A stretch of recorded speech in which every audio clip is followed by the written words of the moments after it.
Hello everybody, welcome to Master Talks from WeDesign. Our guest this week is Shaway Yeh, Chief Editor of Modern Weekly and an incredibly powerful voice in sustainable fashion, both in Asia and in the West. She's so committed, she actually went back to school to study it so she could speak with more authority.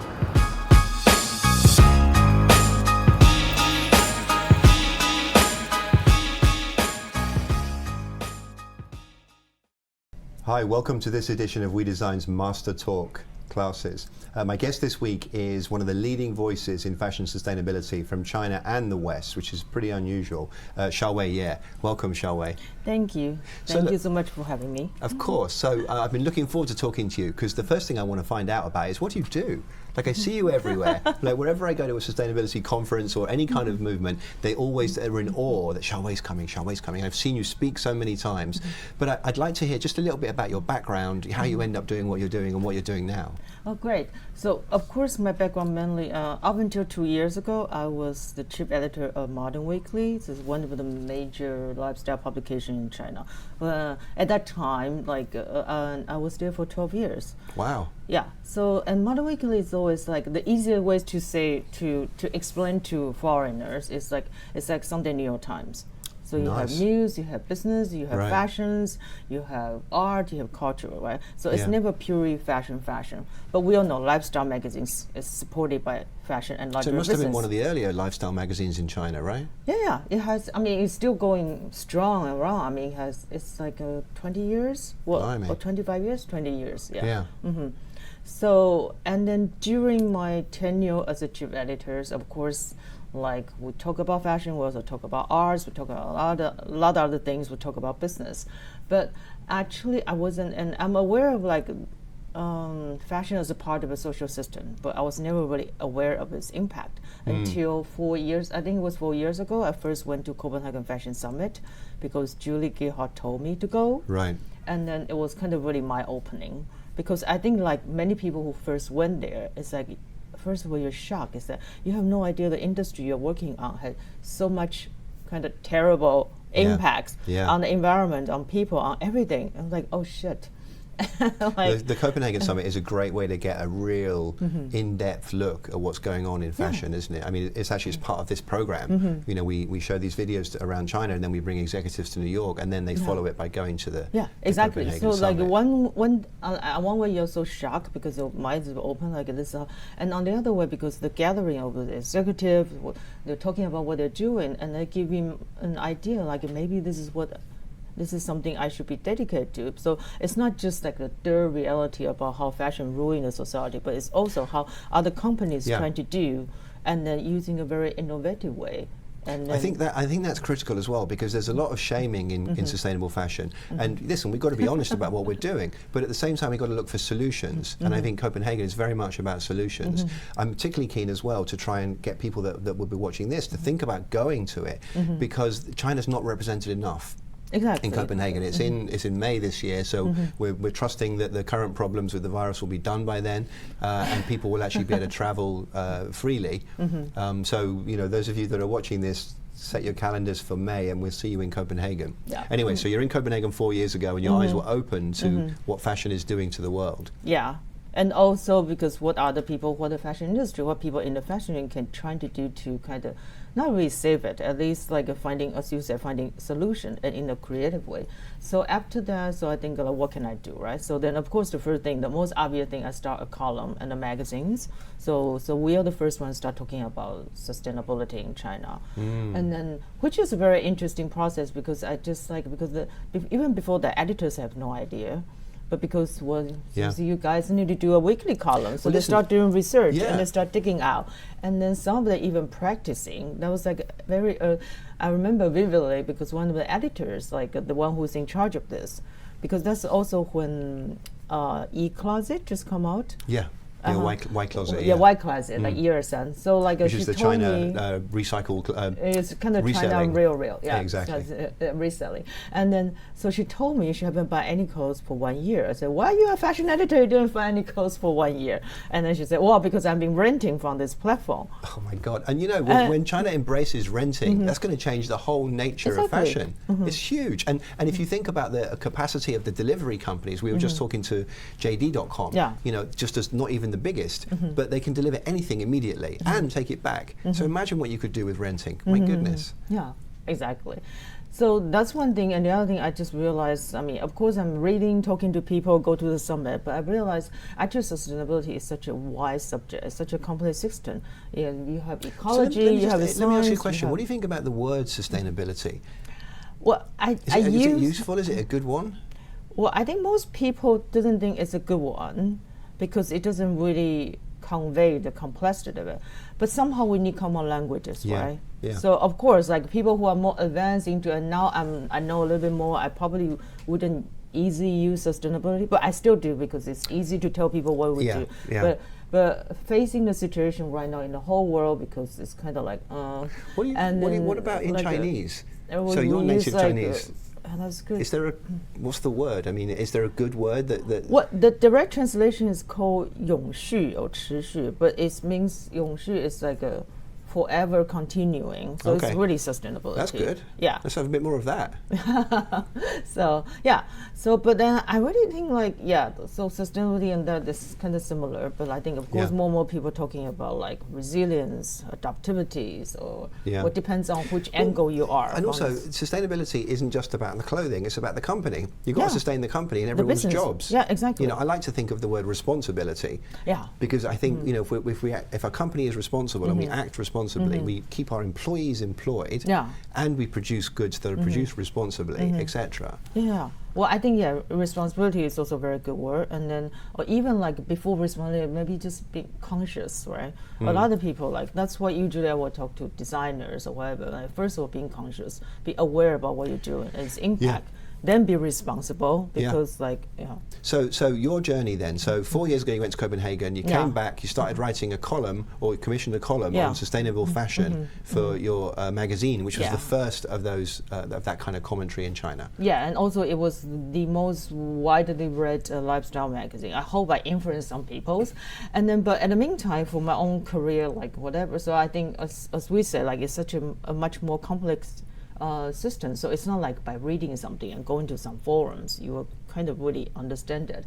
And especially, I remember one time I was interviewing a very well-known executive, one of my favorites. I said, well, what are you guys doing in terms of sustainability? And he's like, oh, we're doing a lot. We're in the COP21, whatever. Oh, you journalists just like to ask questions which you don't understand. I'm like, what do you mean I don't understand? But then I think, well, maybe it's true. I don't know a lot about climate economy or climate science, political. So then I enrolled a program at Harvard on corporate sustainability. Right. I got a certificate. So at least, well, it's not, it's like, it's been like 1.5 years. Yeah. So at least I have really basic knowledge, like I know what I'm talking, and I also have a wider network and backgrounds to getting to know more. So what were some of the takeaways you got studying at Harvard? Because I mean, I have to say, I super admire that. Like, I didn't study at Harvard. I don't know anything about sustainability, but you know, you have, and that shows real commitment, I think, to I mean, you're a journalist, so you're finding things out. Yeah. Well, I think that it's because I think that can provide me some solid background to help, because also when I'm searching, because of course there's so many things you can do. You want to contribute to the whole discourse of sustainability, right? So most people firstly assume like, oh, since you are journalists, you are media, you are editors, you want to do consumer education. And I'm like, no, I mean, of course I can do consumer because I know how to do media, but from my experience in China, it's not difficult to do consumer education. Consumers or citizens or readers, they're all very ready for new things. It's not difficult to change their mindset, and they're quite open to embrace new things. It's like, what about after they change their mindset? They want something, oh, we all want sustainable fashion. Like, where are they? Zero? So I think it's more interesting and more useful and more impactful to help company to transform. So, but you've hit on something that I think would be really helpful for the purposes of this conversation, because you know we're here to share knowledge from Shaway about sustainable fashion, so that our friends in China and around the world can take that knowledge and do something with it. And one of the things that's critical, I think, is to understand the depth of feeling of the consumers about sustainability. And I think, for example, in this country, there isn't a lot of depth of feeling. People don't, you know, some people care, but lots of people don't. I think my sense of being in China is that while they may not have the same degree of knowledge about it, there is the openness to do something about it. And I don't know. I mean, I'd love to hear what you think about that. You're exactly right. Well, I think people, first of all, as I said, they are more open to new things. And then also because the situation, the environment issue wasn't so great in China before. So people are more aware and concerned about things has to do with environment, with health, with air, with water, with food, with everything. Not so much about fashion, but if you extend the whole discourse to fashion, they get it. Yeah, and then they want a much more healthy or safe life. Yeah. And then a perfect example is I was just talking with this designer here yesterday. She's like, well, the brands have in New York and have in China. Okay. So of course we just PH5. Okay. I really like them. And then very interesting because of course we're talking about like shit, what are we going to do right now because the fashion week is canceled, whatever. But then actually half of their sales is in US, so it's not as bad as other people. But then we talk about sustainability because they're also one of the first brand because we have a lot of companies. They also want to be sustainable. They're using sustainable yarn or whatever, and knitwear, and then and then she was telling me like, well, it's very interesting. Like there's a lot of people like. In the showrooms here, there's a lot of people talk about sustainability. Everyone was talking about it. Everyone talks about it, but no right. one buys it. But in China, like people are not so engaged with the conversation because they may not know whatever, but they all buy it. That's interesting. Yeah, and I think I suppose like the shorter gap between when China was not developed and now, I mean, that's everyone's living memory. You know, certainly anyone I know, their parents lived through the time when China was closed, and so they have a very strong sense of what it's like to not have all the disposable garbage that we have. Yeah. So I suppose that makes it much less of a leap than, if, for example, here where people have been having disposable garbage for 100 years. Yeah. Exactly. Interesting. So. What can we do to help? I mean, one of the things you just said was that the brand the PH5 has business in the US and in China, and one of the big messages we have is going global. Like you can't operate in a parochial way because it's not going to work for you. Yeah. And of course, the tough time that's going on in China right now is proving that because anyone that's business is only in China is not in business right now. Yeah. So, I mean, I think that the collaboration, the understanding between the West and the East is critical. I mean, have you seen? You mentioned you interviewed an executive recently. Have you seen? That was a while ago, but right. But have you seen? I know who it is as well. Have you seen evidence of people becoming more internationally minded in their approach to sustainability? I mean, where? In their approach to sustainability, are people starting to share across borders? I mean, I guess that's what I'm saying. Yes. Well, not really. I have to say, like, I was actually very surprised, and that's why, like, when I first, again, went to, that's my education background, right? The Copenhagen Summit. I was very surprised, but that's why Eva was kind enough to make me an advisor, and I stopped bringing Chinese companies. I said, well, this is such an important issue. It's like all the fashion industry facing. And then you hear everybody talking about China as a consumer market, whatever, all the brand profusing apology to Chinese consumer if they do something, whatever, they're not happy. And then like, so you produce other things to sell to China. And most things not long ago was produced in China. Maybe now it's not, but for those a lot of factories or materials, whatever, they might immigrate to Southeast Asia, whatever. But the owner is still more or less Chinese. So China is still on like this two sides of the value chains of a fashion. Right. But none of them is being including in this discussion. Yeah. So this is like how are you going to change the whole like systems if you don't engage with China? Exactly. Yeah, and I think that I feel there's a message coming out of this conversation, which is the openness in China to embrace sustainability. If I think about Shanghai right now, in the last 6 months, they maybe it was a year, they imposed a recycling plan which they never had before, and everyone freaked out and said, "Oh, we can never figure this out." But they're all doing it, and I see people queuing up, you know, in the outside recycling places, separating their garbage, because it's a culture where they will do things. Yes. Much less so in this part of the world. So if that's the case, and we know we must engage with China from a consumer and a production point of view, then I wonder what the world is going to have to do to adapt to that.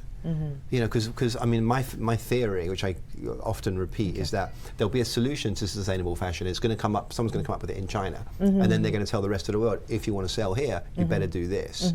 And I have a strong sense that's going to happen. Well, I hope this happens. I think last year, like I was helping, advising on Karen. Karen did the first K generation award in China, right? So based on the same premises, the predictions what you're just talking about, maybe the solution will come from China. There's such a strong startup communities, and then there's a lot of young people that try to do something, and then if they are really more aware about to this issue, so maybe the solution will come from China. So that's why Karen was doing the whole K Generation Award in China last year.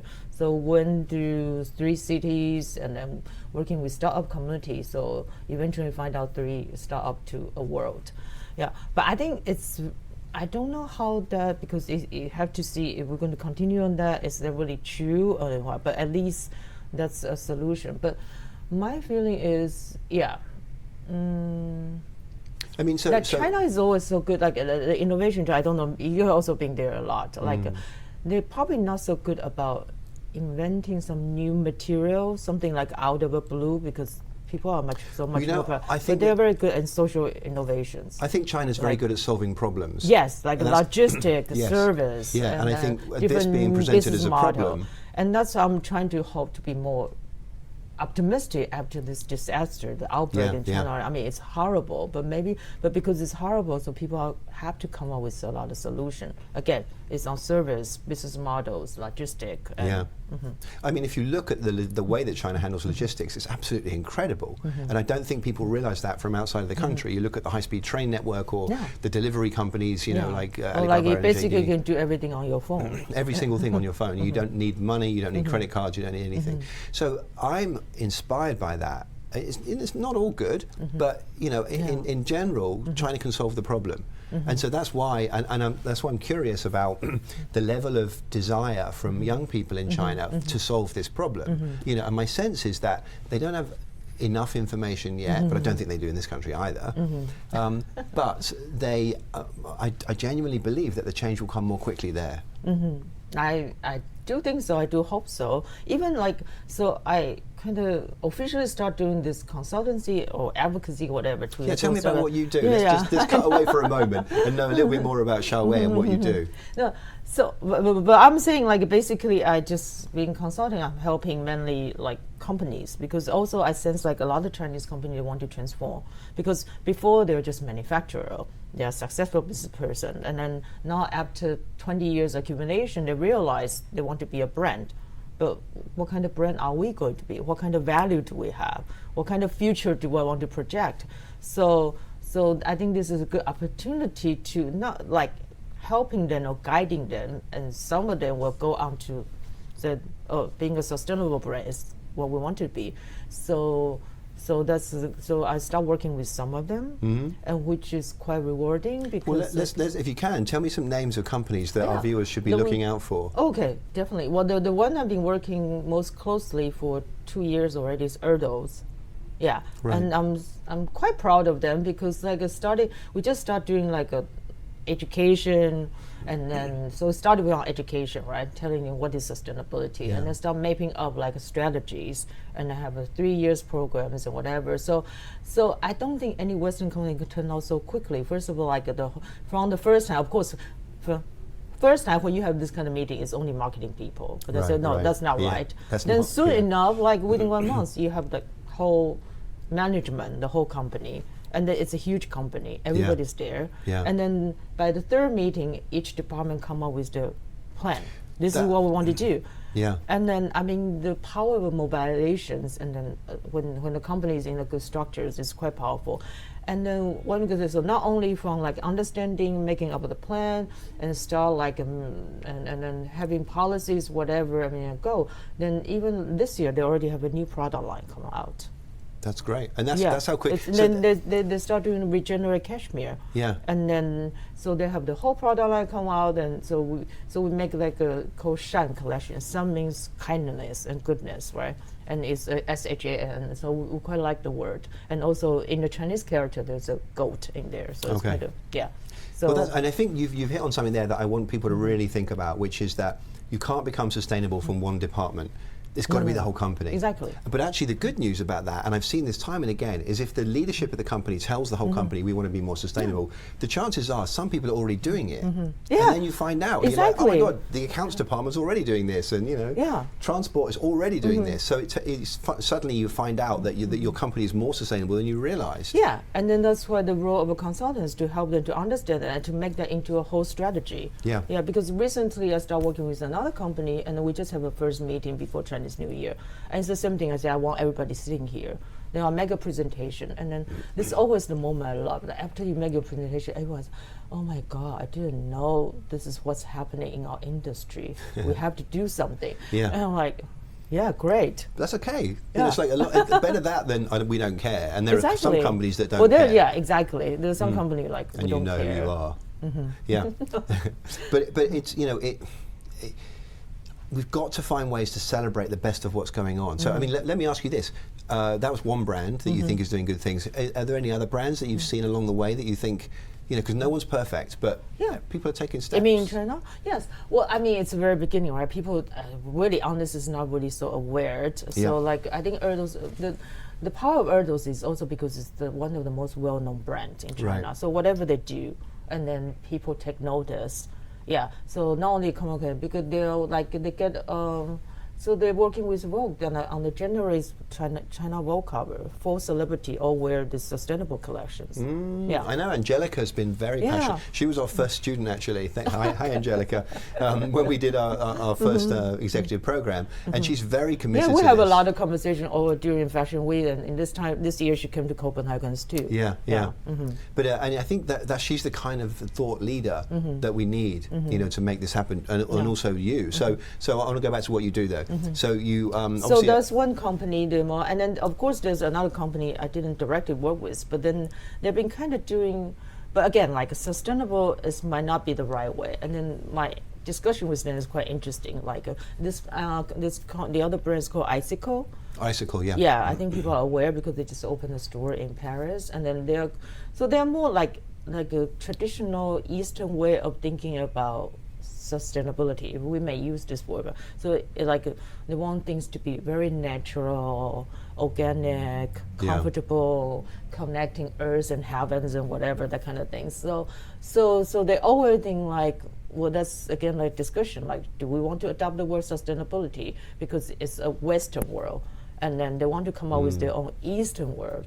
And then I'm not totally agree on this point. I think sustainability should have an international standard. Yes. Right, but you can have your own different aesthetics, philosophy, methodology, but the standard should be just one, based on the UN, whatever. Yeah, so you've got to approach it from a existential point of view. Just be sustainable. It doesn't matter what you call it. Call it anything you like, but just do the right thing. That's why I like the word responsible. Yeah, you know, although one person's vision of responsibility is very different to another's.